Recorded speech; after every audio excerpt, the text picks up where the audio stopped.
the inspiration of Michael and take it to a whole nother level. So we're not just looking at dance steps and some good tunes, we're looking at a whole show, and that's what Michael was all about, bringing everything together and making that show pop. And you're just like mesmerized when you're watching a concert. What does today feel like for you? It hurts. You know, you just, like that song, Never Can Say Goodbye. You know, we just can't say goodbye to him. So I'm just going to put it, you know, we're going to all be living with this big hole in our hearts. That's how it's going to be. So many people tonight saying goodbye. And when we come back, the very latest on the investigation into the death of Michael Jackson.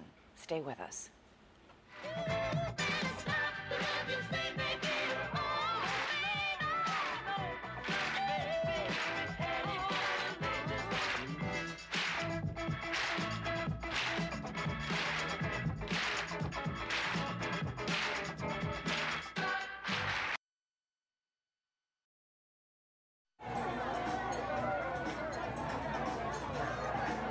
We're looking at a live shot tonight at the Apollo Theater in Harlem, where Michael Jackson performed with his brothers as a boy.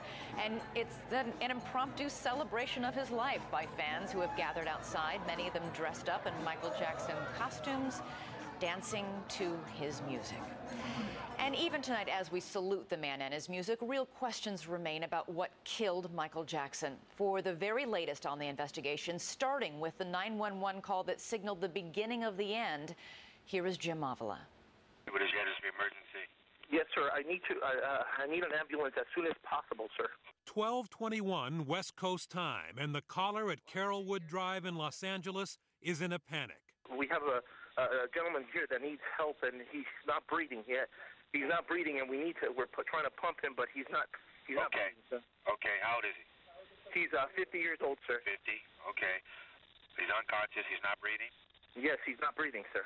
Okay, and he's not conscious either? No, he's not conscious, sir. Okay. And while the caller is careful not to reveal who is in trouble, it is not just any 50-year-old who's lying unconscious. This is the king of pop, lifeless and unresponsive, even though he's getting professional medical help. Okay, let's get him down to the floor. I'm going to help you with CPR right now, okay? We need him. Yes, we're already on our way there. We're on our way. I'm going to do as much as I can to help you over the phone. We're already on our way. Did anybody see him?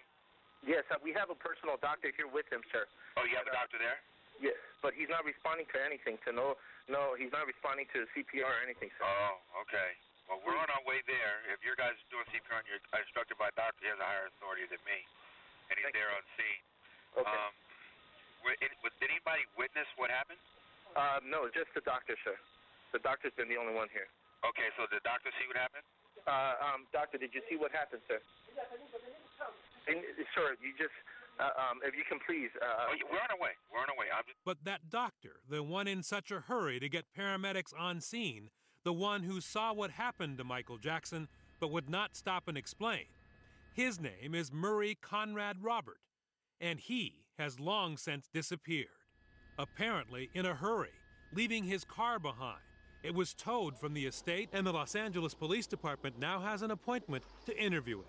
Perhaps because, as LAPD sources tell ABC News, Jackson was heavily addicted to the powerful and dangerous painkiller OxyContin, receiving daily doses of it and another synthetic opiate painkiller called Demerol. In a press conference just a few hours ago, Craig Harvey of the Los Angeles Coroner's Office told reporters they know Jackson had drugs in his body. We know he was taking some prescription medications. The cause of death has been deferred, which means that the medical examiner has ordered additional testing, such as toxicology and other studies. Those tests, we anticipate, will take approximately 4 to 6 additional weeks to complete. That comes as no surprise to former Jackson attorney Brian Oxman, who told Good Morning America. Well, if you will remember back to the Pepsi commercial that Michael was filming at the Shrine Auditorium, his hair caught on fire, and it caused him such pain. He just didn't like to feel such discomfort. He started taking pain medications then. He fell off a stage, and he cracked a vertebrae in his back.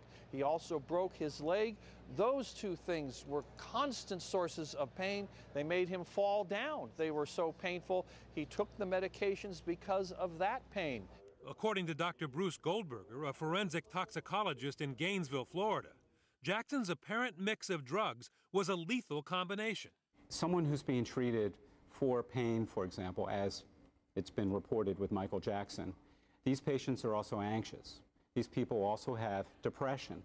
So it's often necessary to prescribe an analgesic medication like OxyContin to relieve the pain.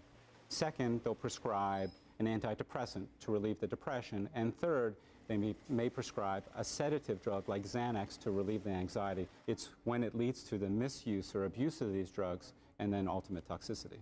Police sources tell ABC News Jackson was injected with drugs an hour before his death. And Dr. Goldberger says if that's the case, there is only a narrow window for revival. These drugs, while they affect pain on the body, they can also produce depression of our central nervous system. So what we see is someone becomes very lethargic and fatigued. We see a slowing of the respiratory rate and the heart rate and a loss of blood pressure. So in the end, there's a collapse of the individual leading to a cardiac arrest and then death. Jackson had long been suspected as a heavy user. In 2007, one pharmacy sued him for $100,000 he allegedly owed for prescription drugs. And in yet another sign today, in her blog, Jackson's former wife, Lisa Marie Presley, talked of her fear of his self-destructive behavior and says Michael Jackson was afraid of dying the same way her father Elvis did. Quote, "I'm afraid that I'm going to end up like him, the way he did." Michael Jackson himself wrote about Demerol in a 1997 album called Blood on the Dance Floor. So how did the 50-year-old singer expect to make it through an exhausting 50-date concert tour? This is the audition for the dancers. It was going to be a typical, athletic, physical Jackson performance. And some of the people who watched rehearsals say Michael was not himself. Michael always looked frail to me.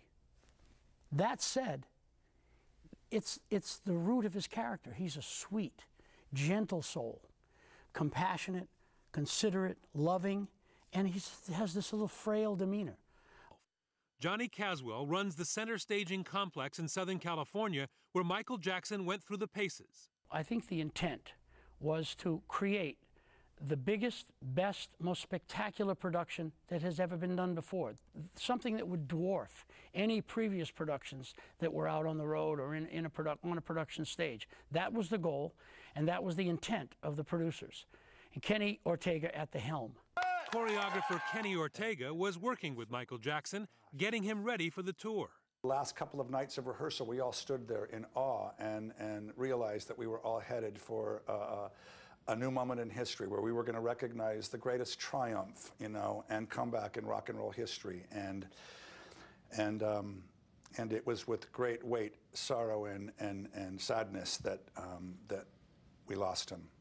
It was to be a celebration of Michael Jackson at 50. 50 concert nights that would have made Jackson $50 million. A tour that ended before it began, and a life that ended not in celebration, but in grief.